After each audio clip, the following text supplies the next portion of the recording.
Welcome to college classes. तो आज आम डिस्कसन करवा सम्बलपुर यूनिवर्सिटी रो सब्जेक्ट एईसी इंग्लिश रो लास्ट यूनिट रो एक मार्किया क्वेश्चन जहाँ परीक्षा रे पढ़वार 100% चांस रही। तो लेट्स स्टार्ट।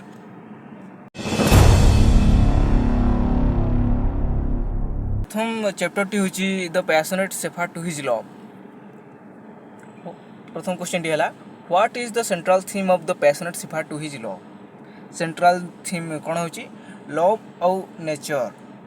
द्वितीय क्वेश्चन टी है the poem is an example of which poetic form ना हूँ पेस्टोरल लिरिक। नेक्स्ट क्वेश्चन टी है what does the shepherd promise his beloved. से तांको प्रेमिकों को कौन प्रॉमिस करछंती a life full of natural beauty and pleasure. जदि से तांको पाखक आसबे तांको सहित रहिबे से तांको नेचुरल ब्यूटी सहित तांको सुख मध्य देबे।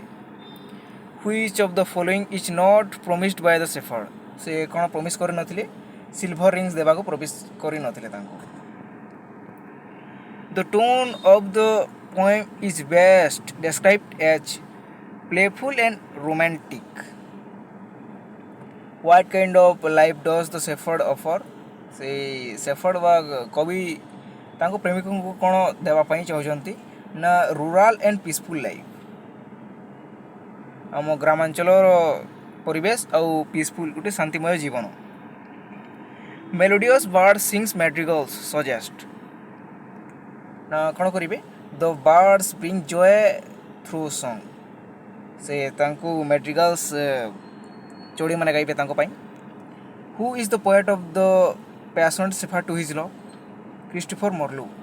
क्रिस्टोफर मर्लो होइचंती the passionate shepherd to his love रो कवि। What natural element makes the poet heart lives up. यह गोटे नूतन चैप्टर है the rainbow my heart lives up A rainbow. यह गोटे चैप्टर यार आंसर है व्हाट नेचुरल एलिमेंट से इंद्रधनु जहाँ थिला ताहा कवि को सुख देउतला। What does the poet mean by the child is the father of man. यह गोटे बहुत important question. Childhood experience shaped adulthood.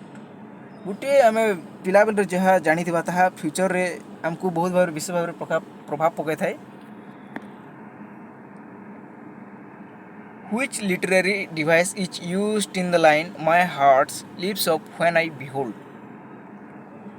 Personification. What does Wordsworth wish in the poem.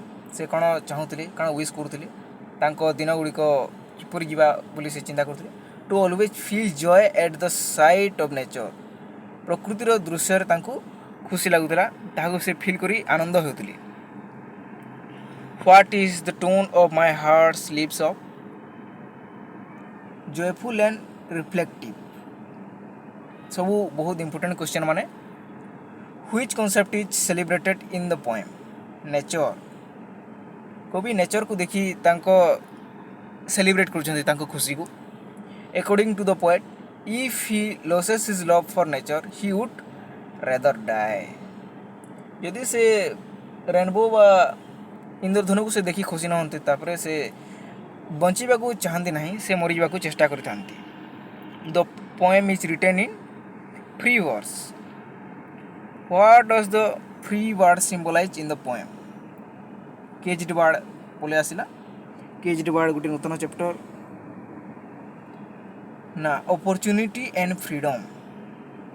What does free bird symbolise in the poem. से दुईटी चढ़ई मान मध्य तुलना करते गोटे स्वाधीन चढ़ई आ गोटे केज भितर अच्छी चढ़ई किंतु से free bird opportunity and freedom स्वाधीनतार प्रतीक थिला। द केज्ड वर्ड रिप्रेजेंट कौन रिप्रेजेंट करता पीपुल ट्रैप्ड बाय ऑपरेशन है। What does the caged bird do despite being trapped. से कौन करुला ट्रैप्ड रही ना से गाना गाउला सिंग करुला दुखर गीत। His wings are clipped and his feets are tied. यार अर्थ कौन the bird is physically restricted. ताहाको अन्य कौन स्थान को जीवार अनुमति नहीं कारण से केज्ड रही केज्ड रही। What does the singing of the caged bird symbolise cry for freedom and hope. से चढ़ईटा केज रही तेणु से चित्कार करुच्ची सिंग करुच्ची कहीं फ्रीडम पाई और तार होप पाई which emotion is most strongly expressed in the poem hope and suffering है 23 number question what is the structure of the poem structure किपर रही a mix of free and structured verse who wrote caged bird को किए लिखी Maya Angelou लिखी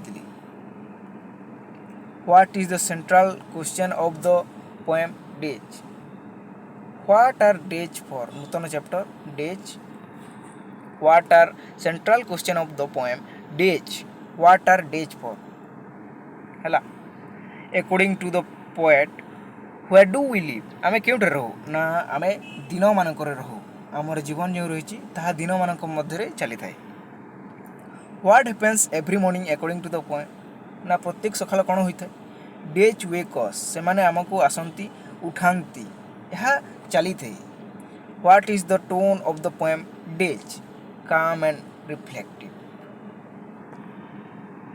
who comes running in the second stanza of the poem कौन कहते a priest and doctor से priest doctor कौन कहते समस्त हेल्प करने गोटे लंबा लंबा कोट पिंधि से फील्ड रे दौड़ुंट what do the priest and doctor represent in the poem faith and healing विश्वास सहित से डॉक्टर हिल कर समस्त को